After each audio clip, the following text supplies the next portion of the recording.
You're watching the PoliticIt podcast.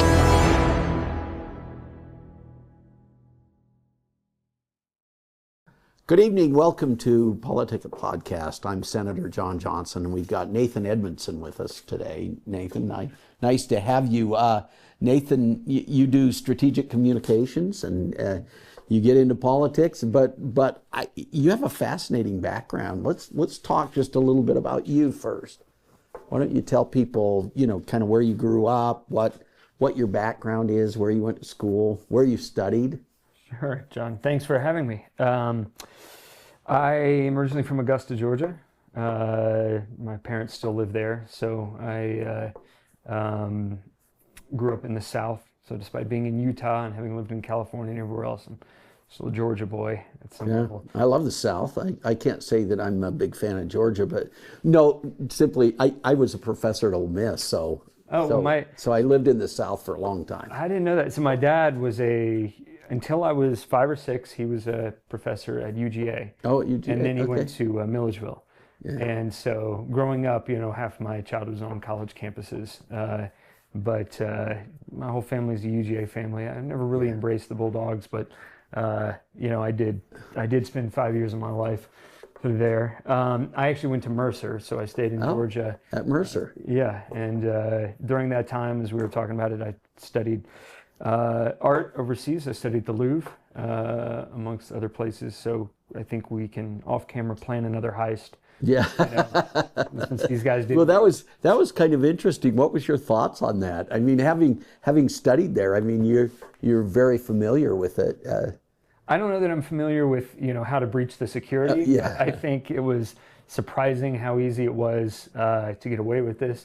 They didn't get far. I haven't heard the condition of the jewels, but I guess it is surprising that Napoleon's still causing so much controversy. But I understand they've recovered some of it, right? That basically just apparently the jewels were gone from these things they recovered, but they recovered the basic stuff. I don't know, but that's as much as I've seen as well. I know there's a concern that they would pop the jewels, melt down the gold. Like if you're just looking to move it for the base value, but I don't know. The dark market for stolen art, I think, is still alive and well in some places, especially in the Middle East. So well, I saw something the other day about a guy that basically wanted to buy it back, but he didn't want to send it to the Louvre. He wanted to send it to the Louvre in Abu Dhabi. And I've actually been there, right? But kind of interesting. Yeah, I would consider that guy suspect. I'd be looking for a way to legitimize it after the theft. Just circulate the money back to himself. I don't know. The concern when I spent some time there, and was back with the kids last year, I think, and if this, without going on a tangent, a lot of these museums operate on some assumption of respect, like they sort of assume you value. And I think we're seeing now that is more and more a deteriorated quality globally. So I do fear for some of the work there. But not so much for theft, more. I do remember one time I was sketching in this sculpture garden, and I hear this security guard come screaming in the room. Some guy had picked up his kid and set him on the back of one of the 3,200-year-old marble sculptures to take a picture of him, and you're one chubby kid away from breaking that thing in half. So that's So you are also an artist? I'm not so much an artist. I had the privilege when I wrote comic books of working with some great artists. So I did some painting back in the day, but no, I spent too much time around great artists to ever think I could be, real. Well, that's something when you study art history, because you learn from the masters, right? You see a lot of the work that's been done, and it's kind of interesting to contemplate being at that level, right?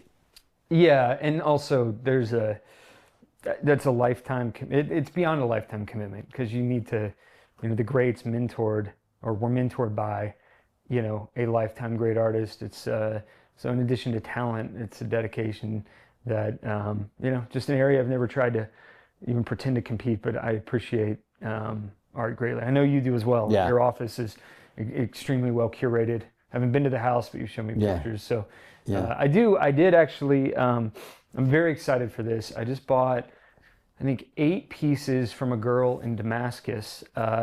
She had these, somehow was connected to her, was working on a book in which, not my book, but I was helping somebody. But through the course of it, I ended up interviewing these women, or helping to interview these women who had lost their kids in the gas attacks in Ghouta in 2013. And through that, somehow stumbled on this girl who, I want to get this wrong, I think she's 22, 23, never sold a piece outside the country, and I think just a couple inside, but she has these like oil where she'll rub in sand. It's a very sort of fluid oil, so you get a lot of stain in it. And a lot of the subject of her work was forgiveness of the Assad regime. She did an installation piece, but I was like, all right, well, how much are these? And she, oh, I don't know, I haven't thought of selling them. So she gave me the whole list, and I just, I commissioned one. I think they're in Lebanon right now, and we're trying to get them over here. But I mean, I'm sure it's just great to buy art from a great artist, and she's phenomenal. Well, and that's the way you really support that going forward, right? You think back to a lot of the great masters in key families. I mean, you take the Medicis, for instance. I mean, they really were instrumental in the Renaissance because of their hiring these great artists, right? And it seemed to come out of a pride for Italy, and this whole Renaissance period was about showing people the power in Italy, right, and the appreciation of art and fine things. Yeah, that was certainly a way to demonstrate your power. Was you were the greatest patron, you had the best appreciation, the best eye. Like that was, and then I think they also understood that artists need patrons, which is not government funding; it's private funding. Right. And my other, again, I think we could go down this tangent, but one of the things I love citing to artists often who get into this space, which is the space of professional art. Everybody's always suffered, and they've always had to do something they didn't want to do. The greats did, and I'll butcher the reference, but when Leonardo da Vinci solicited, I think it was the Duke of Urbino, but I'm probably wrong about that. Basically wrote him an application for a job. It's in his resume. I can build troop carriers, I can build bridges, I can design all these things. And at the end he mentions, and by the way, I have some talent in art if that's ever useful. I was like, he's like, this is not a useful thing in the world, but I can do it. But art sort of transcends and it rises above, and anyway. Yeah, when you talk about the Louvre, Da Vinci's a name that kind of comes up sometimes. Yeah, and I even find the Mona Lisa to be one of the least inspiring pieces there, but I say that with a huge degree of relativity. Right. It's still a Da Vinci, but it's not one that otherwise I think you're overwhelmed by. But what was shocking to me? It's smaller than I thought it was. It is. Yeah, it's like a study. Almost. Yeah. Like it's not a grand piece. It's. But yeah, I love the Louvre. Love the chance to show it to my kids. Next up, we'll got to do the Prado and the Reina Sofia. We also did the d'Orsay and I love the Rodin Museum at Rodin's house, and he had a remarkable choice collection, and so that's a great place. Well, until I went to the Louvre, I didn't realize that it was the palace, right? Yeah. I mean, last time we were in Paris, I finally got to. We really went around, and I have such an appreciation for the culture there and for this focus on the arts. But that's a palace, right? And so it's cool to see that art in context of this grand palace, really.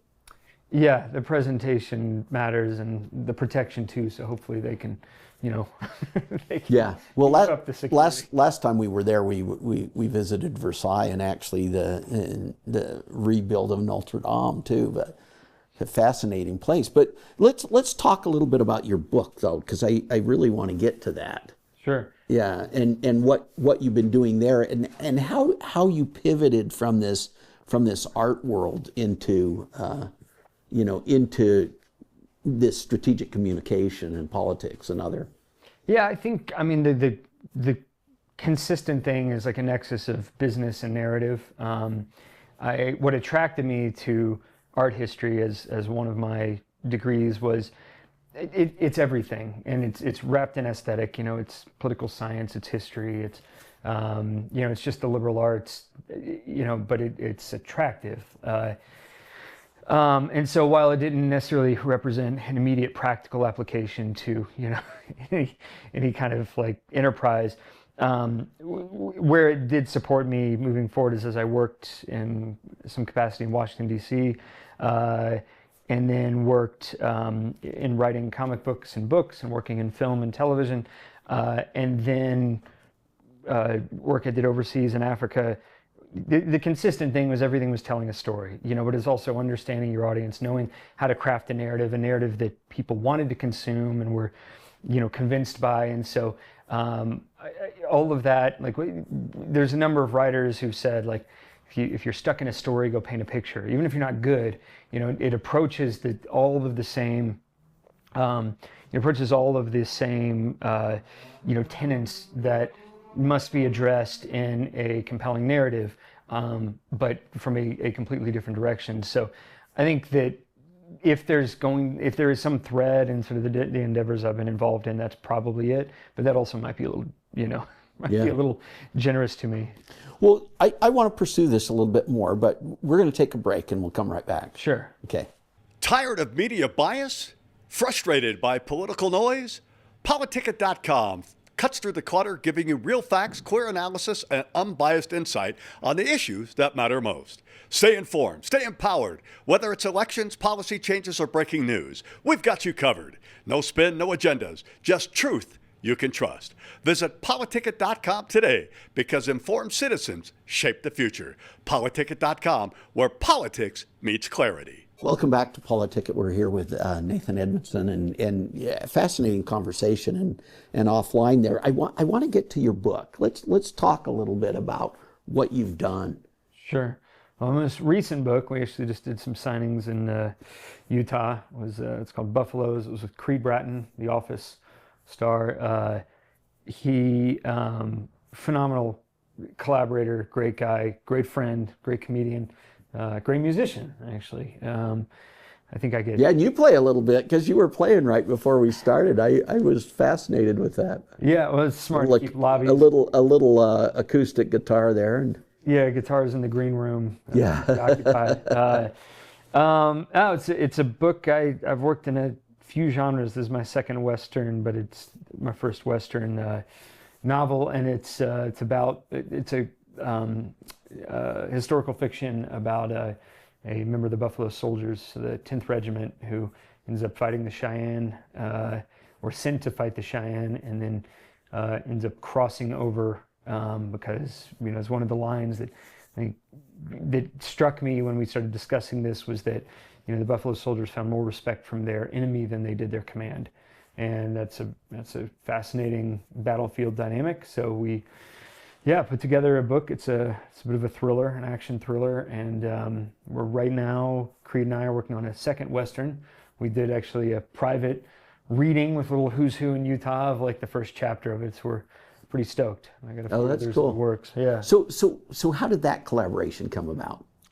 I used to live in Los Angeles, and I frequented a cafe called Hugo's, and it's not sceney, as we would say in LA, but it was, or they would say. I don't like to espouse it too much, but you'd see folks there. And Creed was sitting near me one time. We ended up chatting. Told him I was a fan. Anyway, he actually made the comment. He's like, I don't know why I don't think he's rude to anybody, but he says, I don't know why I chatted with you when I don't chat with other people. And I said, well, I was interested in a two-way relationship. But as we started talking writing, he said, he's a multiple gold record songwriter. He's got a great mind for story. And then he started saying, would you like to collaborate on something? And we've had a longer friendship than we have had now a professional collaboration. And we like playing guitar, fly fishing. And so, yeah, this idea was something, he had kind of the seed of it, and he pitched it to me. He really pitched to me this moment, kind of a look of respect between a Buffalo soldier and a brave. And he kind of kept going to that, like, what's the story around this? So, we just met over, he was having almond energy pancakes. I, of course, was eating a healthy greens and, egg whites. Like, I don't, at least that's what I say to shame him. But I think we were, we were both enjoying breakfast. Yeah. That's interesting. So I liked what you said earlier about this connection to art and the idea that when you get stuck writing, you could go paint a picture. But the way you described this, really, you had this moment with him where he's pitching this idea, and you kind of come together, your minds kind of meld in a way. And you could kind of see where this would go, right? At least you get a sense that there's something there. I tend to know pretty early with whether it's a story I'm collaborating on or something I'm building, whether it's worth pursuing, like, is there a there? Kind of like sniffing the water in the desert. Doesn't mean I know how to get there, but I tend to have a sense that there's a story in front of me. And when we talked a little bit about sort of the political media consulting that I do and my partners and I do, it's very often a similar thing. Like, it's saying, how do we get to the narrative that sort of, whether it's rehabbing an image or whether it's spinning a story or whether it's, there's a security issue that we want to look through. I'm trying to look through to say, like, you said it a moment ago, art helps you get to the truth. Like, what is the truth? And then what is the story? And so whether it's in, like, writing a book or whether it's consulting with a client who comes in who has, for example, some kind of security problem, some sort of PR crisis or something like that, we look at the same thing, like, what's the truth and what's the story, and how do we work backwards, to solve that. And so I think that those two things are very, very consistent. And I think, the analogous way to look at a painting that way, and at least in my sort of limited ability to paint, is, you see a form in your head. It exists nowhere other than in your head. Even if you're painting something from real life, like, there's mileage between, like a gulf between that image and a blank canvas. So you have to, like, you're in pursuit of something that you know to be true, which is this form is there. Now you have to figure out the story. You have to build it, you have to round it, figure out the shading, the palette, and all of these things until it becomes, something consumable that people want. So that may have gone down a bit of I think that's fascinating, because I read a story about some of the great sculptors, and when you start talking about a big hunk of marble, I mean, you think about Michelangelo and some of the others, and you start with this big block, and you take away everything that's not. Yeah. That's a part of your goal, right? Yeah, actually, I recently was in another state. We were somewhere where we had a meeting. My partner and I, we sat down with somebody involved in politics, and we're talking to them about how to construct a narrative to make them more competitive in the field. And that was actually a big part of the conversation was, and by the way, I don't tend to more consciously anyway, overlap, like, art history and the consultative work, but it is applicable. A big part of it is, you don't need this, you don't need this, you don't need this, just strip it all away. We're also sort of in a political news cycle, like, people react to things before they understand it, especially when you're consuming through TikTok or through, other digital media. There's no time to understand it, react. And, part of that conversation, actually, it spun around into a place where it's saying, well, how do we be sure that people, like, what is the antithesis to fake news, if you will? And it's raising kids who know truth and then story, right? You need to know logic, you need to know truth. And if it's, for example, studying art, you also need to know what was the primary source. Paintings as propaganda, like, what behind it, what actually happened, which you only know if you know how to research the primary source. So, we can spin doctor something, hopefully in pursuit of the good and the noble, but at the end of the day, you're a lot of like the practice of great art, great music, and all these things rely on sort of a core knowledge, a core foundation that people have to be able to reach out and touch truth. Yeah. Well, and with this AI revolution that's going on right now, I mean, you think about where we're at now in history.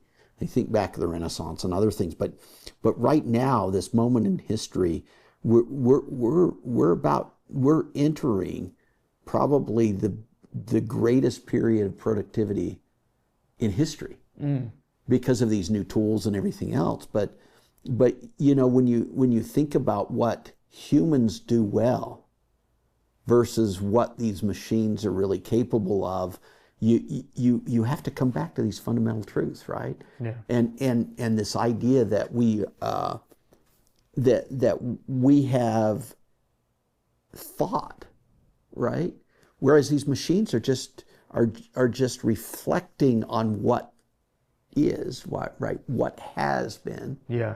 And what has happened and the stories that have been weaved. But who are the architects of this new economy? It's somebody that's able to leverage this technology and that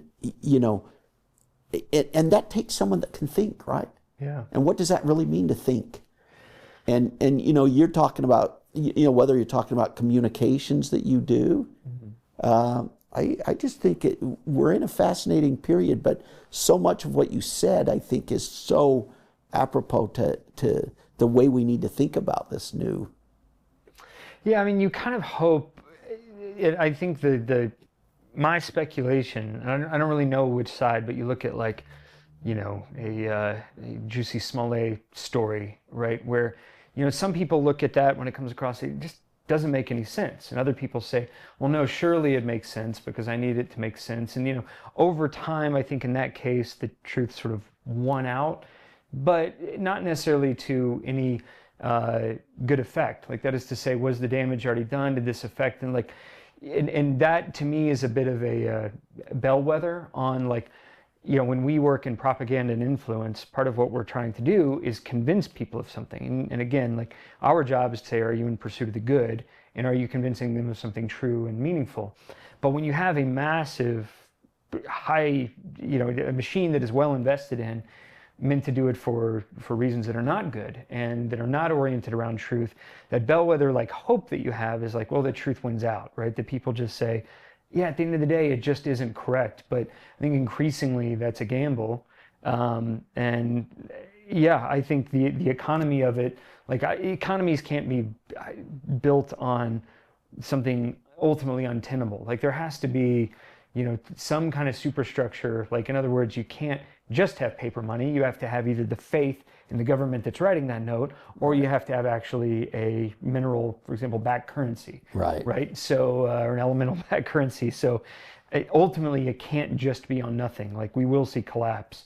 But when we are like, when I might be in consultation with a client who is trying to convince, whether it's selling a product or I need to change a narrative, something like this, we do have to bring it to something true.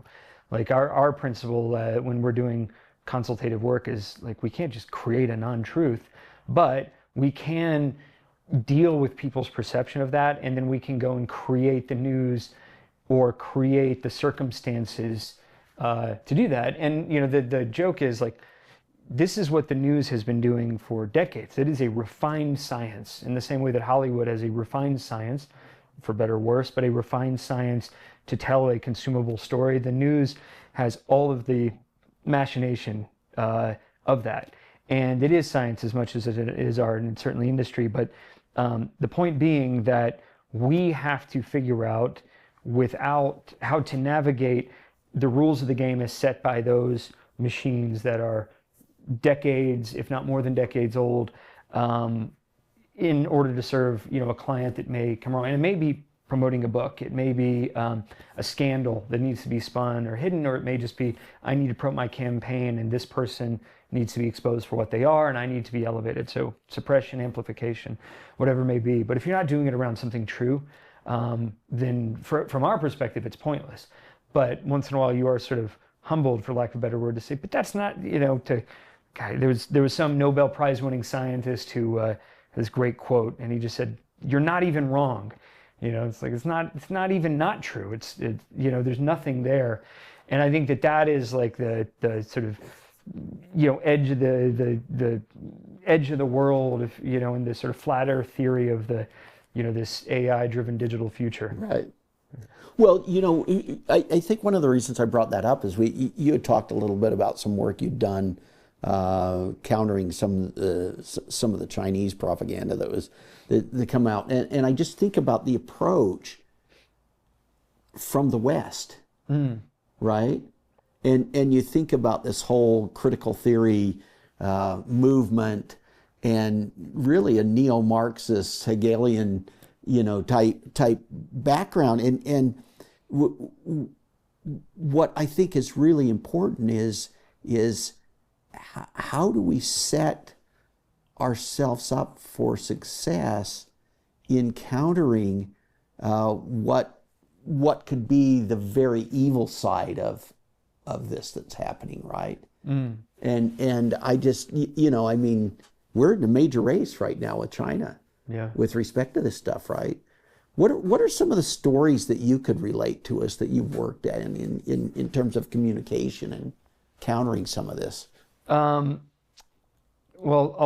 from a business perspective, all our clients are under pretty strict NDA, right. obviously. But I mean, there are. Speaking of, I mean, I guess let's start some with China. I mean, I think people are more aware of it now, but we have been in a Cold War with China for multiple decades now. We have been in Russia, but with China, I think, as a population, dramatically underestimate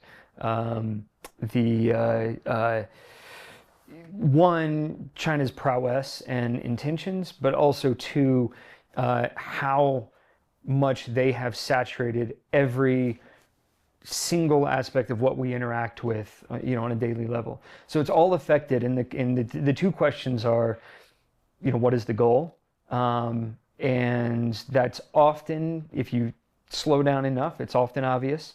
China, for example, makes a play right now for minerals because with their declining, with their impending or ongoing demographic collapse, they have a need to strategically position themselves for mineral access. And it is an existential threat if they fail at that, right? So we, for example, as a country, do not face the same existential threat that they do, which means we're not going to play on that playing field, and we're not going to risk, as much economically or otherwise. I'll give you two examples of how that's played out. When I spent 9 years, in Africa, and a lot of our counter poaching and counter trafficking work inevitably was dealing with Chinese influence, because Southeast Asia is the primary consumer for black market trafficked wildlife parts, right? And that's an economy that they care about for a number of reasons.